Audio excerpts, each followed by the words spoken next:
The US and Israel attacked Iran, saying that it can't have a nuclear weapon, while the Islamic Republic denied even trying to build one.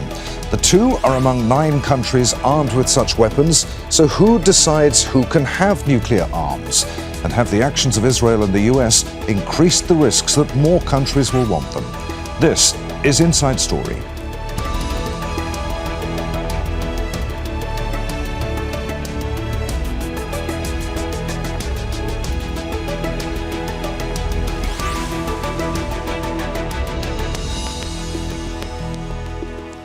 Hello, welcome to the programme. I'm Adrian Finighan. Some call it the Nuclear Club, a rather benign name for the group of 9 countries possessing the ultimate weapons of mass destruction.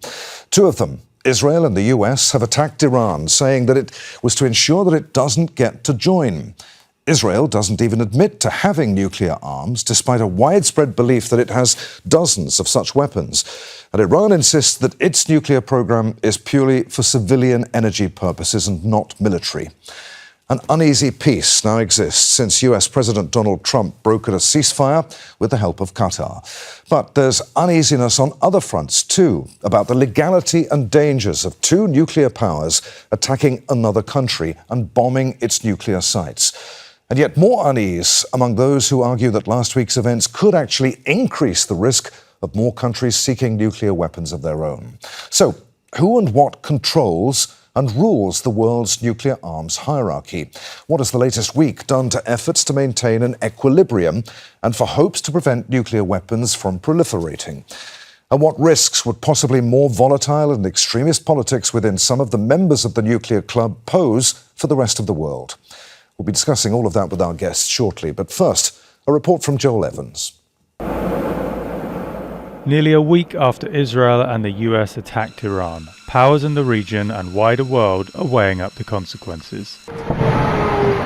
Both Israel and the US claim their attacks, including on nuclear facilities, were aimed at preventing Iran from developing a nuclear weapon, something Tehran firmly denies. Let me say that I've been saying for 25 years, even as a civilian, you cannot let them have a nuclear weapon. And that's what happened. It's been obliterated. It would be years before they could ever get going. And I really think it's probably the last thing. They have to recover from a hell of a tough war. We removed 2 immediate threats to our existence, the threat of annihilation by nuclear bombs and the threat of annihilation by 20,000 ballistic missiles.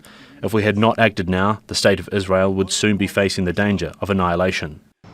Israel began its attacks on Iran just before a new round of talks were due to take place between Iranian and US officials over the Islamic Republic's nuclear program. Tehran insists it has the right to enrich uranium for its civilian nuclear program. The cornerstone of non-proliferation regime has been manipulated into a political weapon. Instead of granting parties legitimate right to peaceful nuclear energy, it has been exploited as a pretext for aggression and unlawful action that jeopardize the supreme interest of my country. Iran's parliament has since voted to halt its cooperation with the UN nuclear watchdog, the IAEA. Some analysts say recent events will have increased the desire among some leaders in Iran to acquire a nuclear weapon, although such arms are banned under a fatwa issued by the supreme leader.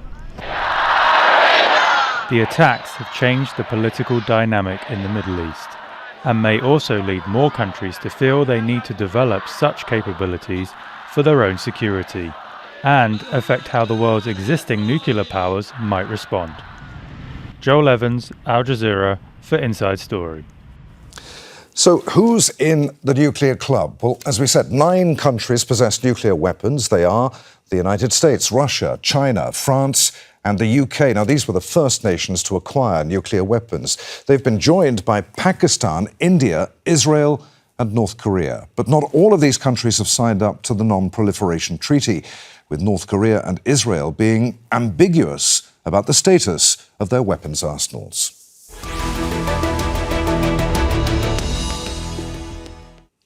Let's bring in our guests. From Vienna, we're joined by Tariq Rauf, former head of Verification and Security Policy Coordination at the International Atomic Energy Agency. From Washington, D.C., we're joined by Laicie Heeley, a nuclear arms control and non-proliferation specialist and editor-in-chief of Inkstick Media.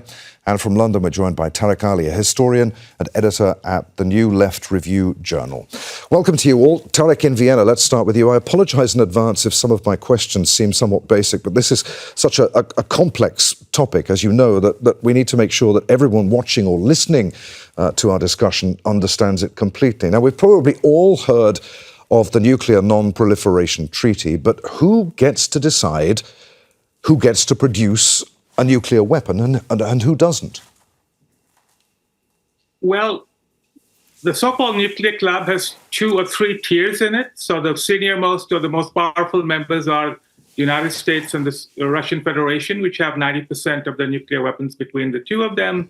Then we have the 3 other permanent members of the Security Council that are also recognized as nuclear weapon states under the Nuclear Non-Proliferation Treaty of 1970, which defines a nuclear weapon state as one that had manufactured and detonated a nuclear explosive device by 1 January 1967.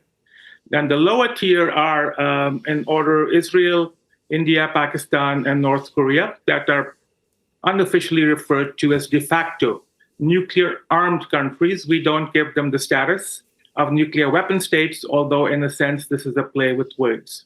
Now, since Iran, as a non-nuclear weapon state, signed the Nuclear Non-Proliferation Treaty in 1970 and is an original party to that treaty, it undertook not to manufacture, acquire, or develop nuclear weapons in any form, and to use its nuclear materials and facilities exclusively for peaceful purposes under the agency or the International Atomic Energy Agency's verification or safeguard system.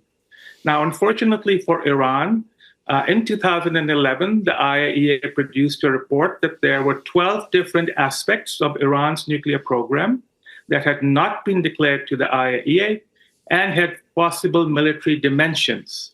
Now, these 12 areas were closed in December 2015 on the side margins of the Joint Comprehensive Plan of Action.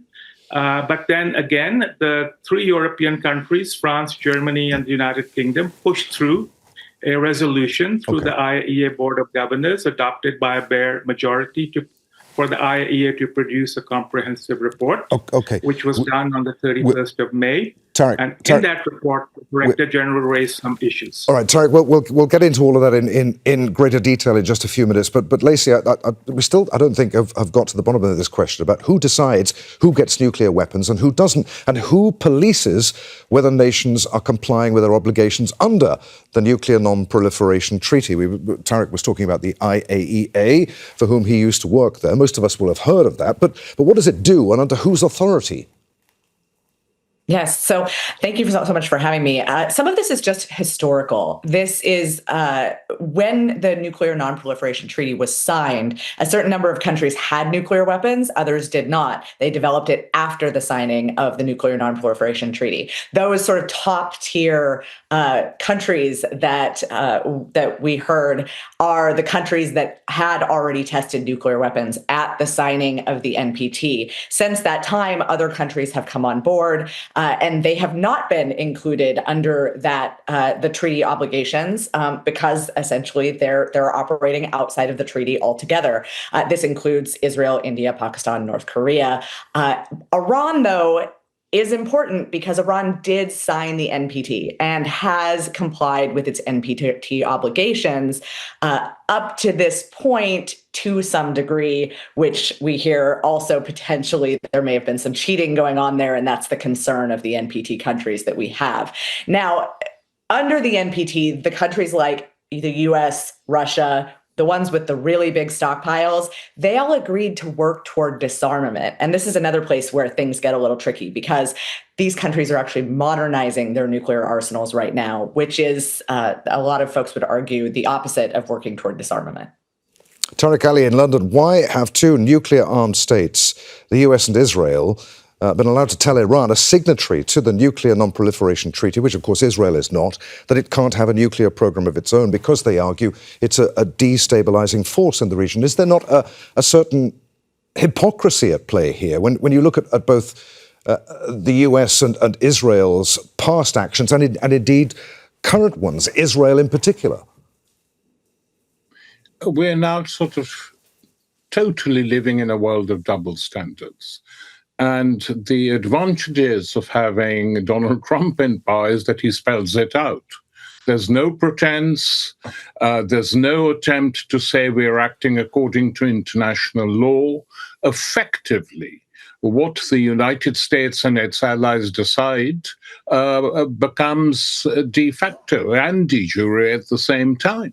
So this assault on Iran by first the Israelis, clearly with the green lighting by the United States, who wanted to keep it limited nonetheless, has created a total crisis. The question is, who decides on the monopoly of nuclear weapons? At the moment, very obviously, it's the United States who decides. They decide. So Israel is treated completely differently from Iran.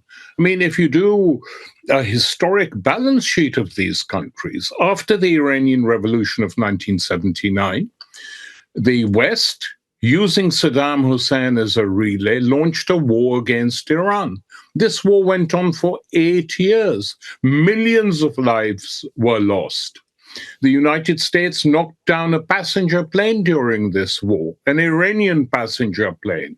Iran is surrounded by nuclear powers. Israel, who no one questions or even discusses seriously, Pakistan, India, China, etc. So the question arises, why shouldn't the Iranians have the right to do so? I think many of the senior figures within this milieu in Iran must be regretting that they signed the treaty in the first place. Israel didn't, Pakistan didn't, North Korea didn't, so why should Iran? Why should Iran be treated separately? Is it something in particular about Muslims in the region? I mean, the most aggressive power is Israel. We're sitting through a genocide taking place in Palestine every single day. And this country is permitted to arrogate to itself the power to bomb yet another country in the region. I mean, in the rest of the world, this is regarded as totally shocking.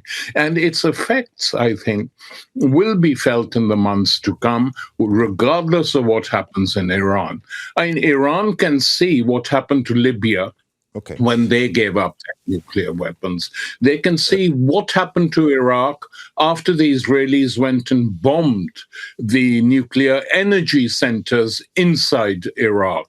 So they're unlikely to just cave in. I think they've realized they've made some mistakes in negotiations by giving too much away. Even that was kicked out of court, saying it's not enough, we don't believe you, you're liars, you're aggressors, when the people accusing them of these things are guilty themselves. Tariq, many thanks. Tariq, in Vienna, Iran has always insisted that its nuclear program was for peaceful purposes, even though, as you pointed out, the IAEA had said recently that it had breached its obligations under the treaty. Having never done so before, it's been a signatory since, 1970. Why wasn't its commitment to the non-proliferation treaty and its insistence that nuclear weapons were religiously impermissible as far as it was concerned, why wasn't that enough for Western powers and Israel? Well, I think there's this long-standing enmity, particularly after the revolution, from the Western side against Iran. Iran has also had a revolutionary nature, which the Gulf monarchies and neighboring states felt threatened by. There's also the Shia-Sunni Islamic divide. So Iran's enrichment of 60% enriched uranium is not illegal. It is permitted under the Non-Proliferation Treaty, provided it is not used to make a bomb and provided the IAEA can verify it, which the IAEA did. The last such verification at Fordow was on the 28th of May, where the IAEA verified 408.1 kilograms of HEU, which shows the efficacy of the IAEA safeguard system. But this was not agreeable to the Western countries that had signed the Joint Comprehensive Plan of Action, but never really implemented it. Iran implemented it as certified by the IAEA from January 2016 to about June 2019, despite the fact that the Western countries did not fully remove sanctions and did not fulfill their part of the bargain. So after the United States withdrew from the JCPOA in May 2018, after waiting for a year, Iran slowly started moving out of the JCPOA limits.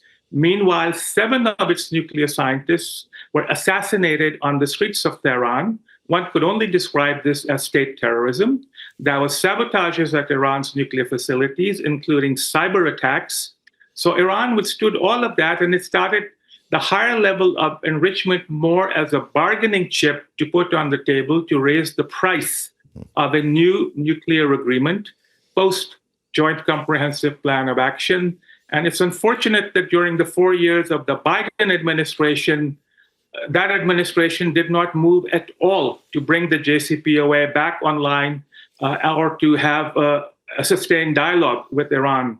So then when the administration changed, we see the results here now that happened a few days ago and a couple of weeks back.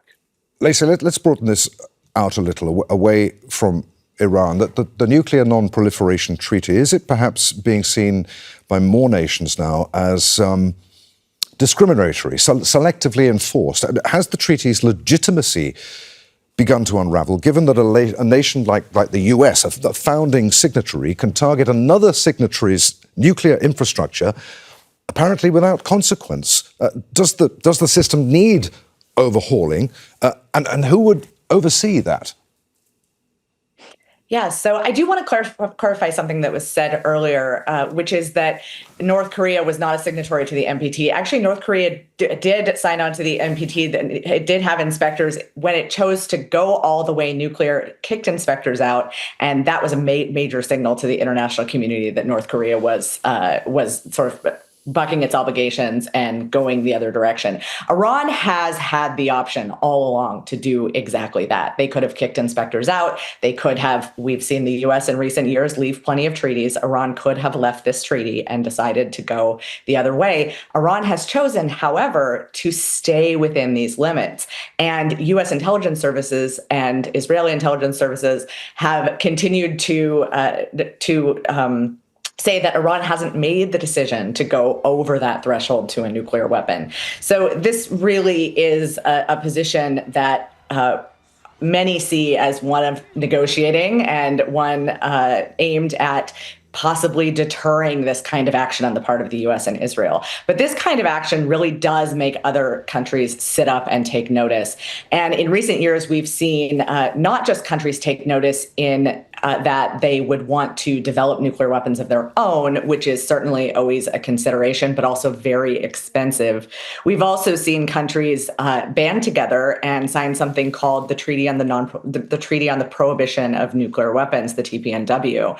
A number of nuclear have-nots have taken notice of the fact that it really was countries with the most resources, the most privilege at the time that were able to compete in that nuclear arms race, become nuclear countries, and they've essentially lorded it over the rest of the countries for the time after that. They banded together and signed a treaty that would essentially ban nuclear weapons. And this is something that we've seen in other weapons of mass destruction. It's something that seems unrealistic, but certainly could happen.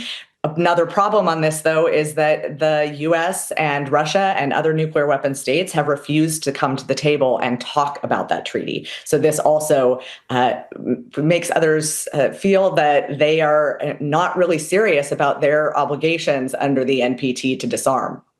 Tariq Ali, in London, could it be argued that if there's any country in the world that shouldn't be allowed to have nuclear weapons, picking up on what you were saying before, then it is Israel, which has defied all international conventions, rejected calls to join the treaty, has barred the IAEA from conducting inspections of its nuclear sites.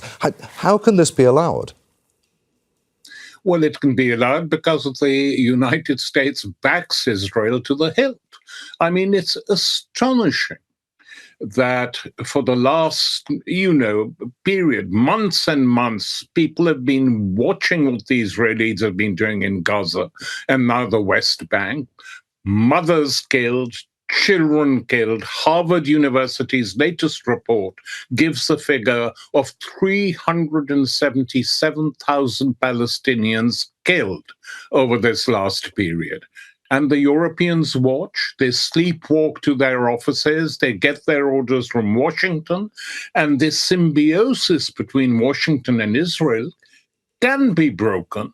It was broken in the past with tougher US presidents. Even Trump ordered a ceasefire this time, but didn't order a ceasefire at the massacres taking place there. So this is a special status awarded to Israel.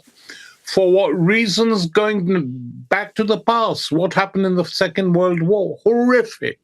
Of course it was horrific. It was not the fault of the Arabs. It was not the fault of the Iranians, leave alone the Palestinians. So in order to show the world that the Palestinians are the central enemy today, and the Arab world, effectively what is being done is denying the fact that the Palestinians are the indirect victims of the Judeo-Side Holocaust launched by the segments of Western civilization against the Jewish people in Europe. No one in the East did that. That was done within the West, and now you're still punishing the East for doing something you did, and Netanyahu, shameless war criminal, is collaborating with all this. It will end badly. This much I predict. Tariq, in Vienna, if more nations feel that their security depends on possessing a nuclear deterrent, I mean, the Baltic states, for example, or nations who've begun to doubt US security guarantees and begin to build one themselves, what are the dangers? Could the recent attack on Iran's nuclear facilities bring about the very thing that it was supposed to prevent? I mean, could Iran now be even more convinced that building a nuclear weapon, and quickly, is the only way to guarantee its future security? Well, the fact that a nuclear weapon state under the NPT and a non-nuclear weapon state outside the NPT join forces to bomb nuclear facilities under IAEA safeguards in a non-nuclear weapon state, in my view, has now begun to severely threaten the credibility and efficacy of the IAEA safeguard system, as well as the Nuclear Non-Proliferation Treaty. Not that long ago, the president of Poland expressed a desire to have their own nuclear weapons. Last year, the president of South Korea expressed similar desires. And in the past, some in Japan have also mentioned that. So there is now a general feeling of insecurity, partly as a result of questioning the US assurance to NATO countries, but also given rising insecurity. So after Iraq was bombed by Israel, the Iraqi reactor in 1981, the Iraqis did launch an official nuclear weapon acquisition program that was eventually destroyed later. So now it's quite likely that the policymakers in Iran, as you mentioned in your introduction, would be rethinking their options, and the hardliners very likely would be suggesting that our policy of cooperating for the past 23 years with the IAEA, the Iran nuclear file actually started in August 2002. We stayed within the Non-Proliferation Treaty. We suffered through all these sanctions and attacks. We tried to cooperate with the IAEA, and the end result is that we got bombed. Our nuclear scientists and military figures were assassinated. Some were killed along with their families, sleeping in their beds in their apartments. So we also had civilians who had nothing to do with this also being targeted. All right. So we will have the next Non-Proliferation Treaty conference in New York next year, and everyone is very skeptical as to how this will transpire. I'm sorry, Tariq, to interrupt you. We are rapidly running out of time, but I want to hear from both Laicie and Tariq one more time. Laicie, I need a relatively short answer, please, if you can, in about a minute. 9 nations, as we said, currently possess nuclear weapons. How many other countries are technically advanced enough to build them? Which nations do you think are most likely to want to go nuclear in the future? Yeah, as was mentioned, Poland, Japan, South Korea have all talked about building nuclear weapons, have all considered this. The Baltic states are certainly on the list, but we should remember it's a long process. It's very expensive to build nuclear weapons. This is a very strategic and serious decision that countries have to think about, not just in terms of what it might buy them in power and security, but where it might place them as outside the NPT regime or having to leave the NPT. There's a lot of considerations that go into this when a country decides to build a nuclear weapon. Tariq, in London, is the world a safer place after the US and Israeli attacks on Iran's nuclear facilities, or a more dangerous one? Much more dangerous. It's totally destabilized. I mean, if the United States decides to greenlight giving the Baltic states and Poland nuclear weapons, that's asking for war with Russia. It's asking for a nuclear third world war. And it will happen if this irresponsibility continues. The countries who are capable of building nuclear weapons today, obviously, are Japan and Germany, the two defeated countries of the Second World War. Japan actually suffered because nukes were used against its cities. But even their military now is, I'm told, almost ready to produce these weapons. A unified Korean peninsula could actually be a nuclear state, which is why the United States has gone cold on the idea. It would become a nuclear state.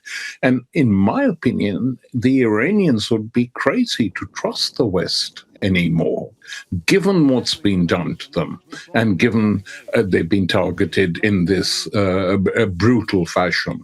And the Middle East is now occupied by and large. Most of the big countries are occupied or voluntarily by their governments. So and the Israelis are given more or less a green light to do whatever they want, kill, destroy, burn. It's not going to work out. It will lead to a huge crisis before we reach the end of the century. All right, there, I'm afraid we must leave it. Many thanks indeed to you all, Tariq Rauf, Laicie Heeley, and Tariq Ali. And thank you for watching. You can see the programme again at any time by going to the website at aljazeera.com. For further discussion, join us at our Facebook page. You'll find that at facebook.com/AJ Inside Story. And of course, you can join the conversation at X. Our handle there, at AJ Inside Story. From me, Adrian Finighan, and the team here in Doha. Thanks for watching. We'll see you again. Bye for now.